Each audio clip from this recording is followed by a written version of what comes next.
maka barisan yang terbaik bagi jamaah laki-laki adalah yang paling depan, dekat dengan imam. Sedangkan bagi jamaah perempuan adalah yang paling belakang, yang paling bagus. Paling bagus. Jadi kan ingat, barisannya adalah bukan di samping, tapi di belakang. Tapi kalau ternyata kita menemukan sebuah musola, perempuannya diletakkan di samping, tentu kita tidak perlu ribut juga. Apalagi kita tidak pernah nyumbang masjid, hanya main ribut saja, tidak pantas. Cuman kalau seandainya nanti bisa disetting kembali, jamaah laki-laki di depan, jamaah perempuan di belakang. Kemudian antara perempuan dengan laki-laki memang berjarak. Di sini, maka di antara jamaah ini yang paling bagus sofnya adalah, jika perempuan yang paling bagus, sop yang paling belakang. Karena yang paling belakang paling jauh dengan laki-laki. Sop laki-laki yang paling bagus yang paling depan, karena paling depan adalah jauh dengan perempuan. Seperti itu. Artinya semakin jauh barisan sholat laki-laki dari barisan sholatnya perempuan, maka itu yang terbaik. Hal ini berdasarkan hadis Nabi an Abi Hurairah, dari Abi Hurairah radhiyallahu ta'ala anhu, khairul sufufi, kalau Rasulullah bersabda sallallahu alaihi wasallam, khairul sufufi, sebaik-baik barisan adalah awwaluha. Khairul sufufir rijali, sebaik-baik barisan kaum pria adalah awwaluha, yang paling pertama. Wa syarruha, yang paling jelek adalah akhiruha. Yang jelek itu bukan berarti jelek menjadi dosa, bukan, paling sedikit pahalanya. Akhiruha, yang paling belakang. Wa khairu sufufin nisa'i, dan sebaik-baik barisan perempuan adalah akhiruha, paling belakang. Wa syarruha, yang paling jelek adalah awwaluha, yang paling depan. Kapan itu? Jika sholatnya laki-laki perempuan di satu tempat. Cuman kata Imam Nawawi dalam syarah Muslim menyarai hadis ini. Imam Nawawi menyarai hadis ini, jika perempuan sholat sendiri bersama perempuan, maka sop yang terbaik bagi perempuan ya yang paling dekat dengan imam. Yang paling dekat dengan imam. Atau seandainya perempuan sholat bersama laki-laki, tapi dibuat satir pemisah, sama sekali tidak sambung dengan laki-laki, maka sop yang paling bagus, yang paling depan. Ini gambarannya, jika adalah sopnya laki perempuan adalah tidak ada pembatas. Atau perempuan tidak sendirian. Kalau perempuan sendirian bersama perempuan, maka sop yang paling bagus, yang paling depan. Catatan. Berkaitan dengan hadis ini, Imam Nawawi, oh ada di sini rupanya. Berkaitan dengan hadis ini, Imam Nawawi menjelaskan bahwa cara seperti ini berlaku jika di antara jamaah atau makmum laki-laki dan jamaah makmum perempuan tidak ada satir, tidak ada penghalang. Akan tapi jika di antara makmum laki-laki dengan perempuan ada satir, maka saf yang terbaik bagi perempuan adalah saf pertama. Safnya perempuan. Saf pertama, safnya perempuan maksudnya. Adapun untuk ukuran panjang, tinggi, lebar, satir, perkirakan satir laki perempuan itu kayak apa sih? Ya diperkirakan bisa menghalangi pandangan makmum perempuan kepada makmum laki yang ada di depannya, sehingga tidak melihat.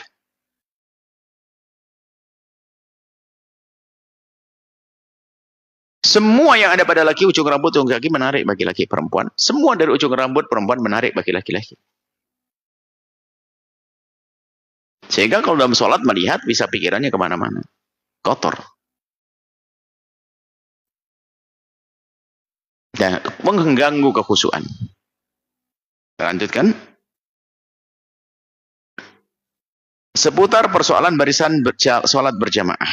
Nah ini adalah, kalau sudah itu mulai kita sholat berjamaah. Ada tambahan lagi. Cara mengisi shop bagaimana? Kalau lagi melakukan sholat, cara mengisi shop. Jika ada makmum yang baru datang,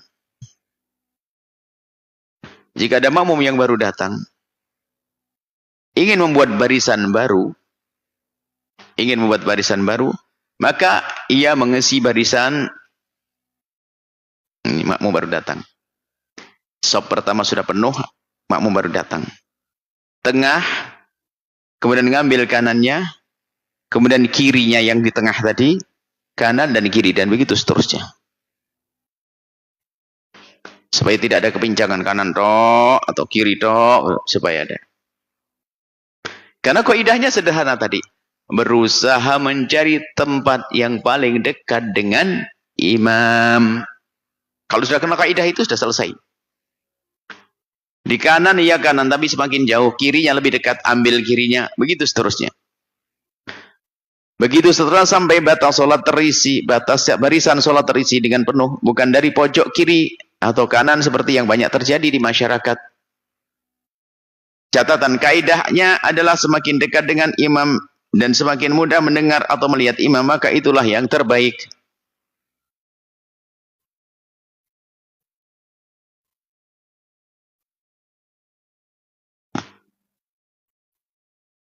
Seorang diri dalam barisan sholat. Dianjurkan untuk tidak membuat barisan baru sebelum barisan pertama atau barisan yang di depannya belum terisi penuh. Jadi kalau barisan, tolong para santri, kalau barisan pertama belum penuh, jangan buat barisan yang kedua. Penuhi dulu yang pertama. Barisan kedua belum penuh, jangan buat barisan yang ketiga. Jika barisan tersebut sudah penuh, lalu ada seorang makmum yang baru datang, maka makmum tersebut jangan sampai berdiri di belakang seorang diri. Karena sholat berjamaah seorang diri dalam satu barisan menyebabkan ia tidak mendapatkan pahala sholat berjamaah walaupun sholatnya tetap sah. Akan tapi jika barisan yang sudah ada sudah penuh, barisan yang ada sudah penuh, kemudian ia tidak bisa masuk ke barisan tersebut dan tidak ada cara lain kecuali membuat barisan baru, maka caranya adalah dia berdiri sendiri membuat barisan yang baru, kemudian dia menarik salah satu makmum yang ada di depannya dengan syarat sebagai berikut. Setelah ia takbiratul ihram, barisan shaf di depannya lebih dari 2 orang. Satu jenis yaitu makmumnya sesama laki-laki atau sesama perempuan. Keempat, makmum yang ditarik bukan budak, tapi harus orang merdeka. Kalau budak itu kadang dia suruh mendampingi bosnya. Dia mengatakan, kamu di kananku supaya tidak terganggu. Jadi makmum bisa saja itu budaknya sebagai pengawalnya, atau takut nanti kalau ditarik belakang itu seperti harta. Budak itu seperti harta. Takut budaknya ditarik belakang mau diculik sama orang mau dijual. Jarak antara ia dengan makmum yang ada di depannya tidak lebih dari 3 dhira'. Boleh membuat contoh 4 anak maju. 4 dulu. Kalau 3 kurang nanti. 4 anak maju, bismillah. Ayo.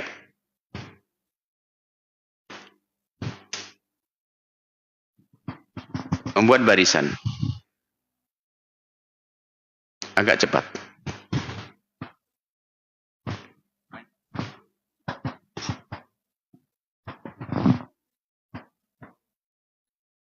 Setir sini aja, anggap saja kita. Ini barisan, itu ada imamnya. Ente di situ, ente jadi imam. Tapi tidak saat yang imam punya ente di situ. Nah, sini. Anggap saja. Imamnya tidak boleh dibawa, imam lurus, anggap saya imam. Ini barisan, agak geser sini. Geser sini, geser. Saya ke kamera bisa lihat. Nah, ini kan agak kanan, ini kanan lagi, makmum di tengah, imam di tengah. Ya imam di tengah. Tengahnya mana? Ambil tengah, kira-kira tengah. Nah, itu di tengah. Nah, kalau di barisan ini sudah penuh, ini full, ini tembok. Ini tembok. Ini datang sendirian, ini bingung nih. Waduh, nggak ada tempat. Sini full. Gimana? Jangan sholat sendirian begini. Sholat sendirian begini menjadikan sebab pahala berjamaah hilang. Lalu bagaimana caranya? Tunggu, kalau cari teman. Nggak ada, cari teman. Oke. Tetap sholat seperti ini, cuman caranya tarik yang di depan ke belakang. Yang depan dari belakang untuk menemani. Jadi biar kosong satu nggak apa-apa depan nanti. Yang penting jangan sholat sendiri. Jadi begini, kita sholat. Cuman syaratnya kita menarik, boleh menarik. Syaratnya setelah takbiratul ihram, setelah kita Allahu Akbar. Ini Allahu Akbar, baru menarik begini. Pelan. Nah, seperti ini. Nah, setelah ini ditarik, ini kan punya barisan. Ini merapatkan sini. Merapatnya ke tengah imam lah, seperti ini. Nah, ini. Syaratnya yang menariknya tadi kita sudah takbiratul ihram, Allahu Akbar. Baru narik. Dan ini bukan budak. Sebab kalau budak ditarik, bosnya bingung, lu mau dicuri orang nanti. Karena budak itu harta. Dan laki-laki sama laki-laki, bukan perempuan ditarik ke belakang. Nah, balik lagi. Balik lagi. Nah, sebagian enggak. Ini yang salah, perlu diingatkan. Nariknya sebelum takbiratul ihram. Dan yang ini harus punya ilmu. Yang repot, ini enggak punya ilmu di depannya. Ditarik malah begini. Apa ini sholat? Rebut nanti. Nah, makanya harus punya ilmu. Kalau ditarik, berarti dia perlu bantuan. Kalau ada yang syarat begini, langsung mundur ke belakang. Tapi dia mundur ke belakang bantu kalau sudah kerasa bahasanya ini sudah takbiratul ihram. Allahu Akbar. Baru gini, baru sadar. Oh, dia minta bantuan. Mundur. Nah, itu. Tapi, kalau belum takbir, jangan mundur. Kalau belum yakin takbir, jangan usah mundur. Jangan-jangan ini santri nakal ini. Setelah gini, ini mundurnya. Ini, mundur. Masuk. Kurang ajar namanya. Ini bisa. Makanya jangan mau kalau sebelum takbir. Nanti kamu dibohongi. Ya, seperti itu. Alas. Ini ada anak-anak. Syukron. Agak. Baik. Baik. Kemudian itu ada antara sop yang pertama dan sop yang kedua itu tidak boleh lebih dari 3 tiro. Tidak lebih dari 3 tiro. Buat barisan di belakangnya jangan lebih dari 3 tiro. Jangan jauh-jauh.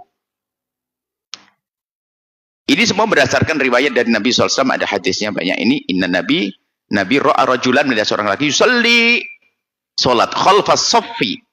Ada satu orang laki-laki sholat sendiri di belakang sofnya, banyak barisan panjang.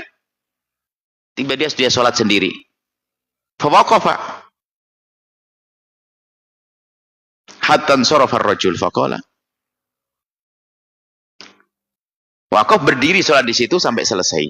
Setelah selesai Nabi nyuruh, istaqbil sholataka. Menghadap lagi ke sholat. Fala sholata limunfaridin khalfas safi.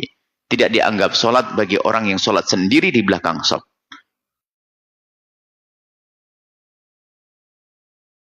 Tapi ini bukan berarti tidak sah.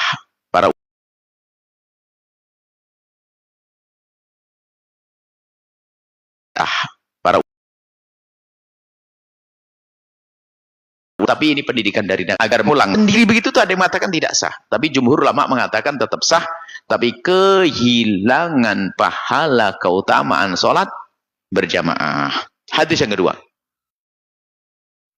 Ayyuhal musalli. Ala wasalta ila sofi. Hei orang-orang yang sholat. Tidakkah kau bisa menyambung barisanmu? Fatahul tamahum, masuk ke barisan mereka. Oh jaror tak ilaika rajulan. Nah, kalau ternyata penuh jaror tak kau tarik ilaika kepadamu rajulan, seorang laki-laki. Indo kobikal makanu, kalau memang sempit. Barisan pertama full, nggak bisa kita masuk, disedesak nggak bisa, maka kamu tarik. Aid indo kobikal indoko, jika sempit bika bagimu al makanu tempat, faqama ma'ak. Makanya ambil satu orang kalau sempit untuk bisa berdiri denganmu, menemani. Nah, yang tidak begitu Nabi a'id sholataka fa innahu la sholata ma'ak. Kalau kamu sendirian tidak dianggap sholatmu, maka ulangi sholatmu. Tidak dianggap, maksudnya tidak dianggap benar cara berjamaahnya, bukan tidak sah sholatnya. Karena ulama 4 madhab tidak mengatakan itu sholat tidak sah. Tapi memang ada yang mengatakan sholat tidak sah bagi orang yang sholat sendiri di belakang barisan shop. Keterangan. Jika tidak memungkinkan masuk ke barisan di depannya, maka dianjurkan untuk menarik orang yang ada di depannya untuk bisa masuk ke barisannya. Jika makmum yang ditarik berada di kiri imam, maka semua yang berada di sebelah kirinya bergeser ke kanan untuk merapatkan barisan. Tadi setelah diambil satu, maka yang di kiri kanannya tempat kosong itu merapat. Cara merapatnya ke arah imam. Ini penting ya.